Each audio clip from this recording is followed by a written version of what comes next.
right, I'm Chris Avina with American Outdoor News, and today we have country music artist and the co-host of Headhunter TV, Nate Hosie. Nate, thanks so much for coming on. Oh, you bet. It's an honor to be here. Thanks for taking the time to have me on. Really looking forward to it. Yeah, it's funny, as we were just talking, I guide right where you live. That's right. 20 minutes away. As soon as you told me where you're hunting around, I started looking through my trail cam pics to see if I have any photos of you on my lease. Yeah, I'm sneaking around your stand. Yeah, crazy what a small world it is, man. It's good part of the country over here to be hunting in, and surely some very scenic areas to hunt around here in Northeast PA. Yeah, I grew up on the New York side. I've always hunted literally 20 minutes, a half hour from where you live. That's where I've hunted my whole life. Yeah, it's beautiful over here. And the same for me. I mean, not over where you're at, but have spent a lot of my time growing up going up to New York and hunting as well. A lot of people often in the business, you get running around, oh, man, I was turkey hunting in New York. They're like, New York. And I'm like, everybody often thinks of the city and they don't have a clue how beautiful a lot of New York State is, upstate New York, and how good, the hunting can be in certain areas up there for sure. Yeah, New York does offer a little bit of everything. We have the city, we have the beaches, we have the mountains. Yeah, there's no doubt. And I can't wait to get out of here, I'll tell you that. Yeah, exactly. Yeah, it's a good place to go visit and get out.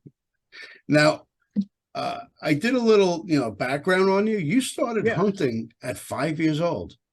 Yeah, so when I was 5 years old, my dad, my mom and dad had got me an Orvis cap gun. They used to make a side-by-side cap gun. And my dad, he had owned a printing business, and my grandfather in his town, he was called the Grouse King. Down in Jessup, they had grown up and they were all big time bird hunters and whitetail hunters. And, that generation was a huge hunting generation. And so it was within my mom's side, and my dad didn't really grow up hunting, but he had some business partners and stuff that would get together on the weekends, and they'd get bird dogs and go release pheasants and hunt pheasants and grouse and woodcock and really just work the bird dogs. So when I was 5 years old, my dad and my grandpa started taking me over there and let me see the dogs work. And I had my Orvis cap gun. I'd be busting caps at anything that took flight, And my dad, to this day, they'd always say to me, it'd be 10, 12 inches of snow back then. We used to get some heavy winters. And, I can remember looking forward to Saturday morning, hitting the Jordan's Diner first thing in the morning, and then making our way to the woods to work bird dogs. And, I was hooked right from the start, at 5 years old. So I'd walk with them and be with them every weekend. As I got older, my grandpa started taking me for whitetail, and, obviously was hooked on that. There's a huge tradition of whitetail hunting here in Pennsylvania. So was hooked on whitetail. National holiday. That's right. When schools are closed and everything shuts down for deer season, you're brought up in a state that's got a strong hunting heritage that I'm proud of. But, then once I got a little bit older, around, 12 and 13 years old, when I can start really hunting legally, I really took I got hooked on turkey hunting, and started out in the fall. I went with a buddy, and I was like, man, that's pretty cool. I had taken my first turkey, but when I started going with my neighbors, Bob and Butch, and they're, some country certified, hunters and killers, man, they're great woodsmen. And once I was introduced to spring turkey hunting and that conversation that was going on, I mean, I was hooked right from the start. I couldn't believe how much I loved that conversation, talking to a turkey. So it had become really an obsession. I loved all things hunting, but really yelping to a turkey had become something, that I really was just hooked on. So yeah, from a young age, whether it be, working bird dogs, yelping at a turkey, or chasing whitetails, I mean, I've been hooked. Yeah, there's something about turkey hunting that you either get it or you don't. And if you do get it, it's in your blood. Yeah, there's no doubt. I like the idea of being offensive with it. A lot of times with deer hunting, not that you can't make moves and set stands and do things like that to be offensive, but a lot of times you're sitting, you're waiting, you're kind of being on the defense until one rolls up in there. To where turkey hunting, it's more like, hey, he's gobbling in there, let's go get him. You know what I'm saying? I like that offensive move of turkey hunting. So what is it about hunting that just gets you? Well, I think when I was younger, it was the ability to be out there and be with my dad and my grandpa, and, to be part of the crew and the camaraderie. And I think as I've gotten older, it's even got more about that to me. Hunting to me has never been about killing, you know what I mean? It's been about everything outside of that. Now, killing is part of it. We respectfully hunt animals and we feed our families and things like that. However, it's always been about the atmosphere for me. You know, when I got into the music scene of things and I started putting out these Woods albums, the first song we ever wrote for it was called Why I Hunt. And it had to do with everything outside of killing anything. And I think if the only reason you hunt is to kill, I think you're missing the point of what it is to be out there, is to appreciate those moments, to appreciate God's creation, to respect the animals that we chase, and to really, you know, just be a conservationist. And, you know, that was something that was instilled in me from a young age. Like I said, no doubt, when I was young and today, I love to punch a tag. There's nothing, don't take that the wrong way. I love punching a tag, but it wasn't about that. I go out in the woods, even when season's out, and just enjoy walking in the woods. I just love the trees and the birds and the smells of being out there. I mean, the entire atmosphere that the woods brings, I just think it's an incredible place of peace. Watching the woods come alive, and no doubt. Yeah. Then no doubt. afterwards going back to camp, hanging out with the crew. It's a bonding experience. Sure is. There's no doubt. Now, if you had a choice between music and hunting, what would it be? Obviously the first choice is, could I still do both? If I had to choose one or the other, it's always hunting. I mean, music, you know, music came to me at it's kind of like music found me in a way. You know, I went through a very difficult time in my life. I was going deer hunting with some friends, and my buddy lost control of his truck, and we hit a tree. I broke my neck, and I was in a halo for months, and it was a long recovery time. Well, you know, 10 months following that, we lost one of my younger sisters. Marla was killed in a car accident when a guy ran a stop sign in our town, and Wow. He ran into my mom and my grandma and my sister. And I went through a really difficult time there, internally, in struggling to find peace and struggling to find reason, and struggling to find so many different things. And the woods was always my peace. You know, I would go out in the woods and I'd cry it out, or I'd pray out there, or I'd do whatever. That was where I went to get off my chest what I needed to, and to get the relief I needed to. And then kind of throughout that, actually the day before she was killed, she had played on my guitar that I got when I broke my neck. You know, I was like, oh man, I'm going to learn to play guitar, you know, because I can't do anything else right now. And I tried that for about 30 seconds. It's like, man, this is never going to happen. And, but you know, the day before she was killed, she played the intro to Down on the Corner, that boom, down, down, down, down, down, down. And it wasn't good, but it was enough to where I was like, man, like, how do you know how to play that? You know, and she's like, oh, my friend Tommy taught me, you know. So following losing her, you know, I remember one day I was looking at that guitar. Matter of fact, I could see it there, and I could just see her. I could feel her. I remembered it, and I was like, you know what? I'm going to learn to play it. And, you know, I've since then, you know, I got into, I was a roofer in high school. I got into a huge cover band in college, and I realized quickly, for not being the smartest guy ever, I realized I'd much rather play music in a cover band in college than be a roofer. So, you know, I played music, and can't say I blame you. That's right. We've developed this crazy following. We're playing all kinds of shows. And since those days, I mean, as we sit here today, I've stood on stages and opened for artists and performed at places and put out music and made incredible friendships with artists that I could have never dreamed of in my wildest dreams. And what I've taken from that is, sometimes in the worst moments of your life, you find what's supposed to happen. And like I said, if I had to pick, I'm going hunting, but I also have a special place for music, because I feel like music found me in a really tough time. And, you know, it was kind of my outlet that pulled me out a little bit, in addition to the woods and the outdoors. No, you're obviously very spiritual. Oh, 100%. Yeah. I mean, my faith is strong. I thank Jesus every day. I mean, for all that I have, you know, just for my life in general, and my wife and my boys, and the opportunities we have just to live here in the USA. I mean, we're all blessed to live here in the USA. I know we're in some turbulent times, and there's often chaos, but I mean, we are fortunate and blessed to wake up every day in this country and walk to the coffee pot, if you drink coffee, you know, or just, you know, go grab your water, whatever it is that you do. We are blessed to do it and live in a country with so many brave men and women that give us that ability, and keep us free within our military and law enforcement and first responders, all of that. Yeah. So I'm a spiritual guy. Now, I believe in this, but yeah, I know the passing of your sister was very difficult time. Do you feel her guiding your career, as far as your hunting career, your music career? You know, I do. And I feel like she guides it. You know, I think it's one of those things for me to where, you know, like the hunting side of things, it's like she never hunted, you know. And, you know, my sisters, I grew up with 3 younger sisters. Marla was our sister who we lost, and I have 2 other sisters, Molly and Emily. And I feel like she's guided our lives indirectly in all different ways, you know, and she's there. And and she's our inspiration because in such a tragic event, you learn the value of time. Right. And no matter what it is that you try to be in your life, whether it's hunting or music or athletics or, podcasts or whatever it is that you do, anything, whatever it is, value your time, use your time wisely, celebrate the good times, celebrate, the good moments, celebrate people's successes, whether it's your own or others, because the one thing you learn in tragedy is how fast everything can change.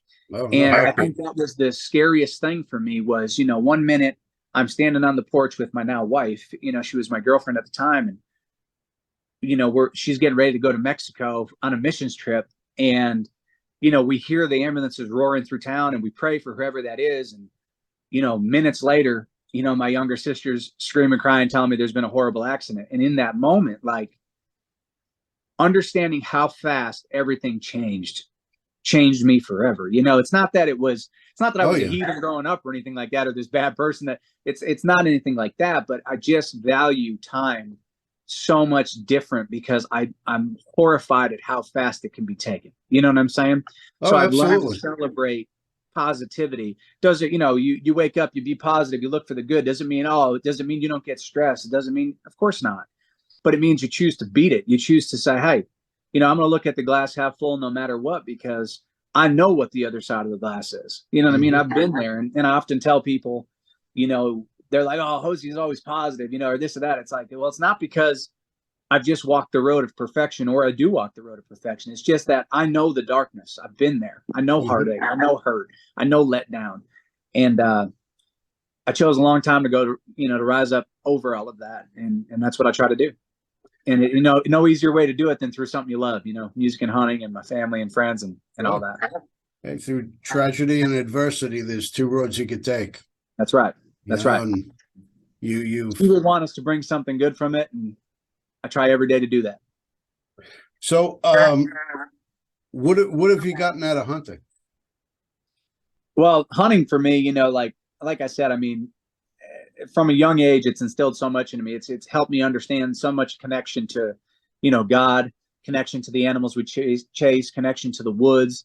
It's given me such respect and appreciation for just the outdoors, for just the peace of going out there. And, honestly, to be able to, my greatest hunts are taking place now, like being able to share the woods with my little boy, Cruz. He took his first buck this year, his first doe, his first turkey. And of any of the hunts that I've been blessed to be a part of, nothing beats being out there with Cruz or with Tiffany or with Nash, with my family, and being able to share that heritage and being able to see them smiling when they see deer come out. And again, it's not about punching tags, just watching deer, hearing turkeys gobble, whatever it may be, and seeing the excitement on their face. I mean, I don't know where my life would be without hunting in the outdoors. I really don't, because it's such a crucial part of every one of my days. It's a part of who you are. It's That's not something we do. In that song, Why I Hunt, it's the chorus is, it's the way the good Lord speaks through the breeze and the trees when I'm sitting in the white oak stand. I do it because it's in my blood. It's just a part of who I am. And that's the truth. It's in my blood. It's just who I am. Who are your hunting heroes? Who inspires you? I think that, a lot of the guys and that took time to take me growing up, my dad, my grandpa, Bob, Butch, my buddy Jeff, a lot of my friends, really, I pay attention to a lot of the way that my friends hunt, and older guys, younger guys, but within the hunting business, there's so many too that have inspired me along the ways. You're that I can now call great friends. Jim Shockey, Michael Waddell, David Glenn, Bill Jordan, Eddie Salter. So many of these people, and keep in mind, there's too many that I could even name that I look up to in the outdoor space. Those are just a few, but I see the good in everybody. I watch people and I look for inspiration every day in all. I like the way he does that, or I like the way she does that. There's a lot of great women on the Outdoors channel as well. Bachman, Eva Shockey, Tiffany Lakoski, Nicole. So many women were inspiring, and I take inspiration from a lot that they do too. And so I've got a lot of hunting heroes because I love the sport so much that when I watch somebody hunt who I know loves it like I do, even like my buddies Hunter Wallace, Culpepper, Philip Culpepper. I mean, I relate to all these people because they love it like I do. And Birdsong, my boy Birdsong, co-hosting Headhunters and Scuba. I look at every one of these people as inspirations in the outdoor space because we all love it. We all grew up doing it. So, I have a lot of heroes, but my number one, if I had to pick my number one, I'd have to say my grandpa. My grandpa took me out with my dad, and he took me for my first whitetail, and we spent time sitting there at the tree eating coconut cream pies, and I'd eat mine and his by the time it was 9 a.m. And I miss him every day that I'm out in the woods, but I know he's watching down from the best seat in the house. Sure. So that'd be my number one, just because he really instilled it in me from a young age. Well, we certainly have an inviting industry where people are always willing to help, whether you're in the professional side or you're a casual hunter. Everybody's always looking to help. 100%. I mean, shoot, another one that I forgot to mention, I don't know how, but is Ted Nugent. I mean, Nugent was a hunting hero of mine. I mean, an absolute rock and roll legend. I had the opportunity to open up for him years ago in Ohio, and that was one of the coolest moments of my life. And I mean, he is such a force for hunters and a voice, for the good of conservation and hunting. I mean, that dude, I can't say enough about him either, man. Uncle Ted is he's a legend. I've seen Uncle Ted a number of times in concert, and he's been on the cover of American Outdoor News as well. Yeah. I remember my dad came with me, and I opened up for him, and Ted's up there playing, and he gives a shout out, thanks Nate, for being here and all that stuff. And my dad's like, the craziest part of that for me is me and your mom went to see him, 30 years ago, whatever. Yep. And he's like, and now I'm sitting here listening to him tell my son, thanks for being a part of the show. He's like, it's just wild to him. You know what I mean? Yeah, absolutely. So cool. are your music influences, are they all country?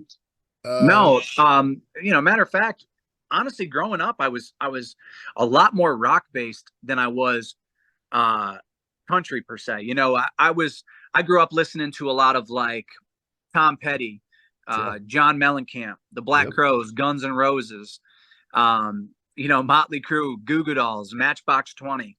But in the 90s, I really got into 90s country, loved like Red Akins, and now got to be a really good friends with him and hunting buddies. And so that 90s country really kind of connected to me, and I still love 90s country a lot.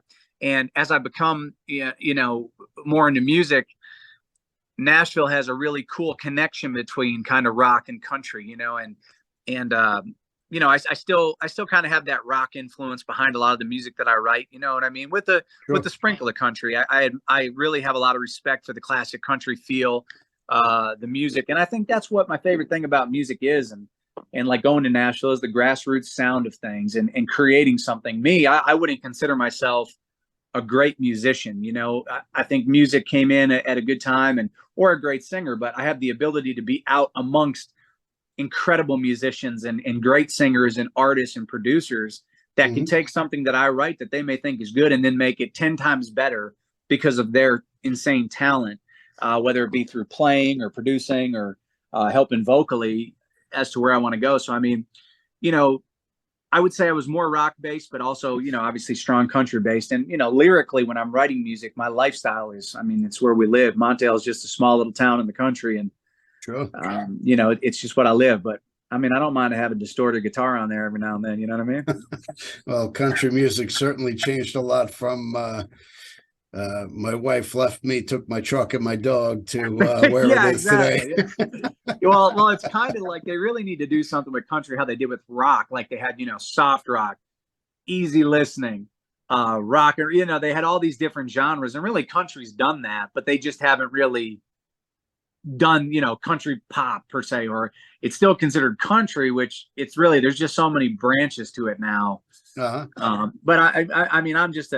I'm one of those guys. I'm not a hater. I could appreciate anybody who gets out there and gives it their best, no matter what it is. If it's something I like, I dig it. If it's not, hey, I still respect you for getting out there and doing your thing. And there's it takes all kinds in the world.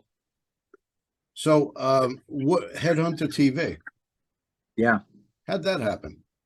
So that's a really cool story. We're actually just talking about this the other day. Randy and I, as I said earlier, he just loves it. He's ate up with hunting, one of the best hunters I've ever been able to share the woods with, and just a great person. And Scuba and our team, Skid, who we had for a while, and all the freelancers that we work with. Years ago, I was working for Hunter Specialties. I was working as a producer and cameraman, and Randy was working for Whitetail Freaks at the time. And him and I didn't know each other. I knew of him because I had seen a lot of the Whitetail Freaks productions, and big fan of Don and Candy. And one day at the Pennsylvania Sports Show, I was just running a hen squeal. There's turkey call, and I forget what he said, but he popped off something, and I popped off something back smart to him, and we just kind of became buddies. And every show that year, we'd run into one another or go out and have dinner somewhere, a bunch of friends, and socialize. And he had told me he had this idea for this show, Headhunters TV. And at the time, I was just going to help out with the production side of things, do some camera work and things like that. And as we kind of spent more time together, and I'd be around him more, he's like, man, what do you think about, potentially being a personality on the show? And I was like, it's your call, man. You know what I mean? It's your call on what you want to do. And obviously I had been honored, and, one thing led to another, and he gave me a shot at it. And here we are 13 years later with an incredible show, great fan base. And, can't think of a better way to make a living promoting the, hunting in the outdoors in a positive light. Well, that seems to be the roadmap to greatness. Yeah, Lee and Tiffany started the same way. Michael Waddell started the same way, running camera, guest appearances, and now they're megastars. And I think the cool thing about running a camera, and I think from being a producer side, is, whether you're a producer or whether you're in front of the camera, an on-camera personality in any way, being a producer and being behind the camera, I think it only helps somebody who gets out in front of the camera understand, because, as a deer's coming or a turkey or whatever it is that you're hunting, elk, moose, whatever, when I'm communicating, Scuba films me a ton. We've been a part of some amazing hunts. He's my man. He's like my right-hand man in all that we do. And we have such a great connection, not only in our friendship, but, when we're sitting there working and we're working a turkey or have a deer coming or an elk, the communication's always key. And I can almost visualize what he's seeing to an extent, to an extent, because I've been there. I've been behind that camera. Now granted, Scuba is a much, much more advanced producer than I ever was, but I could still understand through the lens. If he's saying, hey man, no, I don't have him, there's no shot. It's up to him. He's the boss. You know what I'm saying? Yep. So I do think running a camera, being a producer helps in a lot of ways, especially in the television world. If you are, do become an on-camera personality at some point, knowing how to run a camera is a great thing to know how to do, especially now. I mean, I film all my family stuff, my little boys and my wife, and I have just as much fun running a camera as I do being in front of it. I do great Zoom. Yeah, there you go. That's all. Zoom, as long as you can zoom and hit record, you're set. You're set. Well, Let's talk about white balance. I forgot about recording on a couple of them, so it just turns on automatically. There you go. Now, you're on your show, you have this distinct face paint. Yeah. That's so it's kind of funny, the face paint started out, and it's still to a certain extent today, is a bullseye. You know what I mean?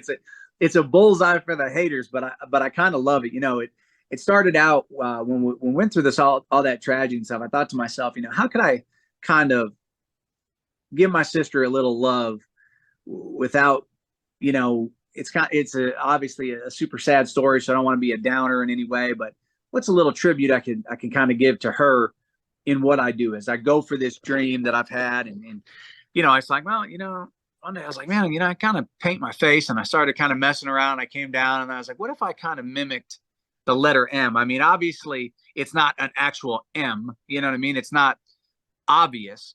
Yeah. But, it comes down my face, it comes down my nose, and then it comes down the other side. And people, oh, who's he think he is? Batman? Who's he Kiss? Or, and really, in the beginning, it was just like, oh gosh, you didn't want to read any comments. But all these years later, man, I'm so thankful for something as simple as face paint, because, you have kids going as Halloween, you have adults, you have men, women, they're going out hunting. They're tagging me, hey, I'm painted up like Hosie tonight. And I'm not the first one to do it by any means. All I did was simply take something that's been done and just kind of make it something that was symbolic to me. And the idea of it not being obvious, well, she's not obviously here either, but I feel her all the time. She's still there.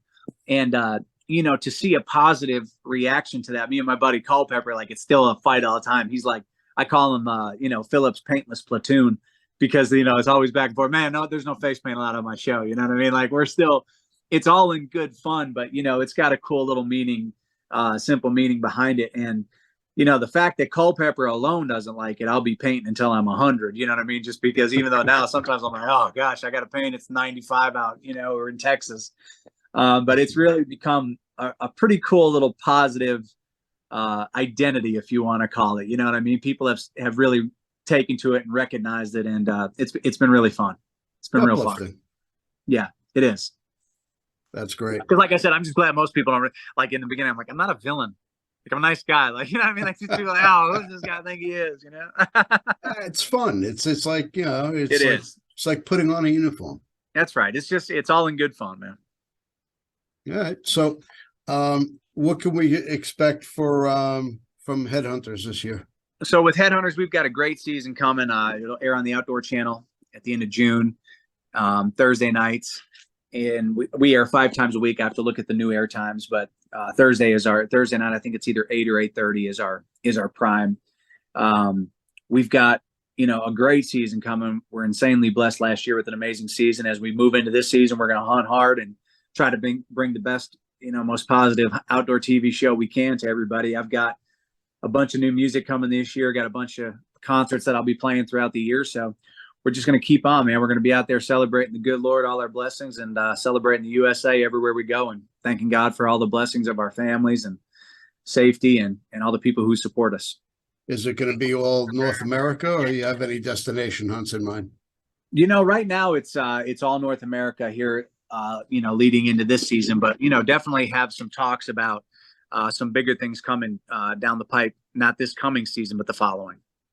So you arrange your touring around hunting season?